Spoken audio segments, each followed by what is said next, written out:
on your screen now is former Congressman, former presidential candidate Ron Paul joins us from Houston, Texas, where among his other endeavors since Congress, he hosts the Ron Paul Liberty Report. And Dr. Paul, yesterday you compared the Orlando attacks to the 9/11 attacks, but not because of the effort to kill large numbers of Americans, but because of the response by politicians and federal officials. Explain that.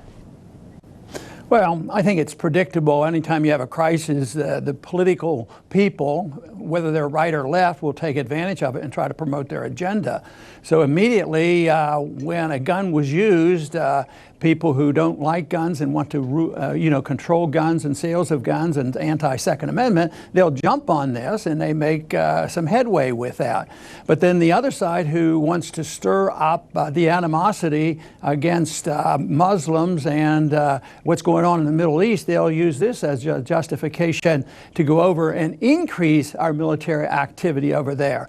And those who believe, both right and left, that the real solution to all this problem is more surveillance, more sacrifice of the Fourth Amendment, and make sure that the government knows everything about everybody, and therefore they will prevent it. None of this has proven to be helpful in the past, and I just make the argument that it's not going to be helpful again, and that it's more this special political interest that goes on. How do we make use of this?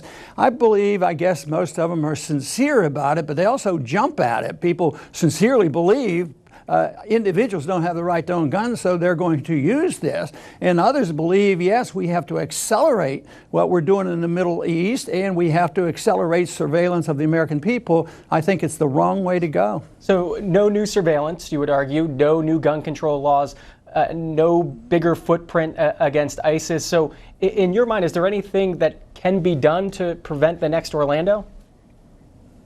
Well, there's no way to absolutely prevent it. That's sort of like saying, how can you prevent the next robbery and how can we live in perfect safety? And you can't do this. I think a lot of things have to change. Now, the Republican leadership says that ISIS influenced this individual, even though it was an American citizen who did this shooting in Orlando. But ISIS was an influence on this, and therefore we have to deal with that. At the same time, the left says it's the guns that we have to do more there. But nobody asks what gives the incentive to ISIS. Yes, the ISIS and the radicals may have played a role in this, in giving this crazy guy a suggestion, but there's been no evidence now that ISIS was literally directly involved. So I think what they need to do is realize that there's an influence on ISIS. Where did ISIS come from? Why are we supporting ISIS and trying to rescue ISIS in Syria? They're trying to get rid. ISIS is trying to get rid of Assad. We're trying to get rid of Assad, and the Russians are involved. But we're protecting. We don't want the Russians to protect ISIS or get rid of ISIS, and it just goes on and on. So we pump the weapons into that area. So we, neither right nor left, will consider the fact that our foreign policy has a significant influence on how ISIS comes about and where they get their weapons and where they get their incentives. And this has been this way ever since 9/11. No, you can't say this. You can't ever say, well, maybe this is a reflection of bad policy on our part. And because that is considered un-American, but I consider it very patriotic to try to analyze our policies and try to offer a different policy that might not incentivize these radicals. When you say pump weapons in, is that something you're saying continues to happen? Oh yeah, it's ongoing right now. I mean, we're helping, the radical factions in Syria, because we want them to take out Assad. The Russians are in there by invitation, and they said, don't do it. They're ratcheting that up. They're both threatening each other. And so we put weapons into, and ISIS ends up with these weapons. Oh, but we give them to the moderates. But nobody knows which group. There are 2-3 groups in there. The weapons so often end up in the hands hands of the bad guys. And we know that there were many weapons from Libya. That fiasco ended up with a lot of weapons ended up in the Middle East and helping these radical groups. So that's why a libertarian argues that we shouldn't be involved. It's too messy. It has nothing to do with our national security. What is a threat to our national security is getting involved and pretending it has nothing to do with people getting angry at us and why we go 6,000 miles away from our home and we bomb and kill people. And right now we have people saying, well, see, they're still involved. They caused Orlando, which is not true, and therefore we have to be more aggressive. You hear the candidates say, let's go bomb more people. But both sides take that position. Both Republicans and Democrats support the idea of an intervention in the Middle East, even without declaration of war. It's a preemptive situation. It's been going on to a large degree for the past 15 years. And that we have accepted this notion of preemptive war without declaration, and presidents can go in. Obama, who's supposed to be, a little bit more directed toward a peaceful solution, he's every bit as bad. He wants to go to war too, and he wants to get rid of Assad. He's the one that announced we got to get rid of Assad. And there's bad people around the world. They're all over the place, but we're interpreted as not minding our own business and killing a lot of innocent people. And it gives this incentive to those who are inclined to become more radical. And then the argument comes up, oh no, it's all Islam. It's all Islam. We got to regulate every Muslim in the world. Instead of saying, in every religion you have radicals that tend to use religion to promote their radical causes. Hi everybody, my name's Mike. This is my YouTube page, Mox News. Thanks a bunch for tuning in. Okay, so I thought you guys want to see this. I'm just going to cut it right there. If you want to see the whole 45 minutes or so that Ron Paul did, 48 minutes, I don't know, I got it listed over here somewhere, that he took C-SPAN caller questions. It's available at the Alternate Mox News YouTube page. There is a clickable link in the text body of this video. If you're looking at the YouTube page that this video is posted on, there's a little box underneath the video right down there. It says Alternate Mox News YouTube page. Click here. Please click on that page. Go check out the full Ron Paul segment from this morning's Washington Journal, if you like, and subscribe to that page because there's a lot of good things over there. And I still have a copyright violation on this page for about 6 more weeks. Trying really hard to get through the next 6 weeks, and then I'll have my longer than 15-minute video posting abilities back. So I'm looking forward to that. I don't want to screw it up. Okay. So if you want to see this full segment, it's at the Alternate Mox News YouTube page. There's a clickable link in the text body of this video. Right below this video on the video page, on the YouTube video page, there is a little box and it says Alternate Mox News YouTube page. Click here. Please go over there and subscribe to that page so you don't miss out on 45-minute interviews with Ron Paul. Because you don't want to miss out on that, right? I know I don't. I looked at the C-SPAN schedule last night and I didn't see Ron Paul on there, and then I look at it again this morning and there he is.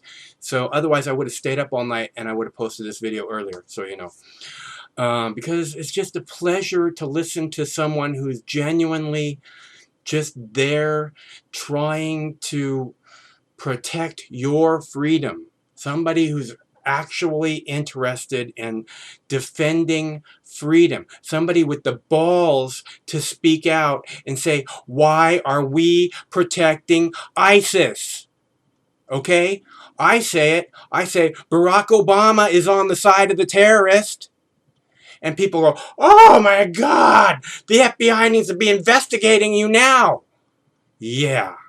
That's the world that's the country that you want to live in, where you say someone speaks out against the President of the United States, honestly, directly saying they're helping them. Barack Obama, the buck stops here. Commander-in-Chief of the U.S. military is helping ISIS. Just like Dr. Paul just said. Why are we helping them?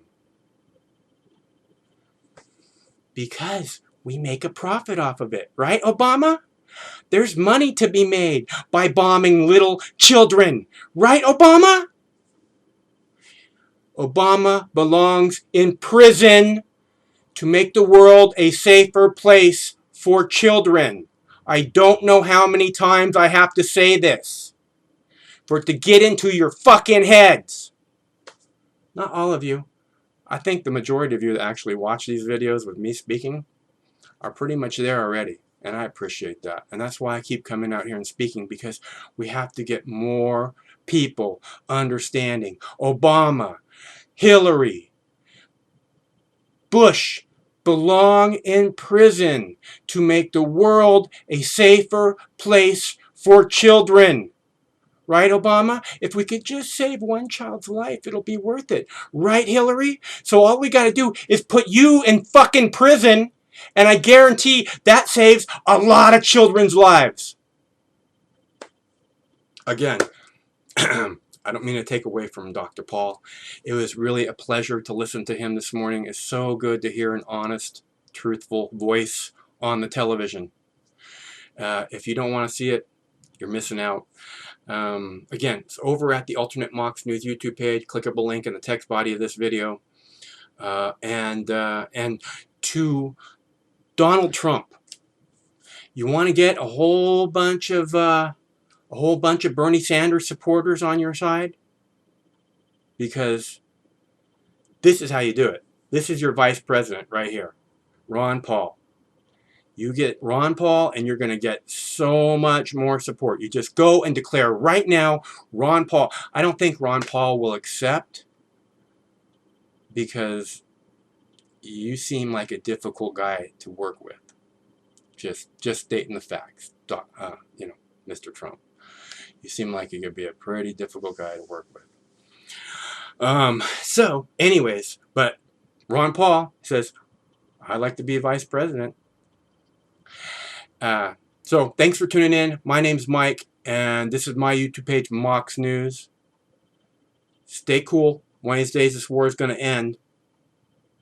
Kiddingly, I used to say, well, you know what?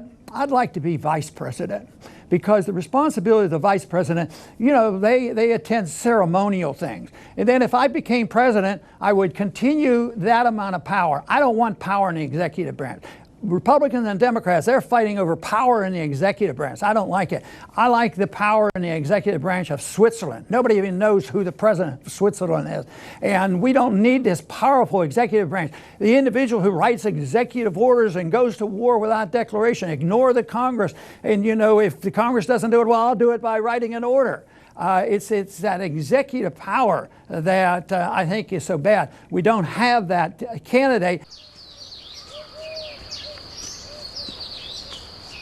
Compassion stirred the Buddha to send his monks out into the community. Sworn to chastity and poverty, they wandered the roads, bringing the Buddha's teachings into the world.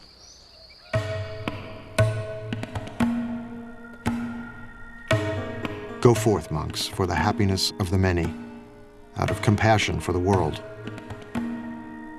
There are beings whose eyes have little dust on them, who will perish if they do not hear the teaching. But if they hear the teaching, they will gain liberation. The monks exist by begging. We think of begging as kind of a bad thing. Begging in this tradition is a good thing. It's a sign of spiritual purity. You're not allowed to beg tomorrow's lunch today. Only today's lunch. Then you can't eat from noon until dawn the next day. Then you have to go out and get another lunch. And then in exchange for lunch, you give a lecture. Unless they say we don't want to hear about it, then you don't. But that's the only thing but that forces you to interact with the lay community. And if you're not serving them, if you're not doing something useful for them, they won't put anything in your bowl, and that will be the end of your community.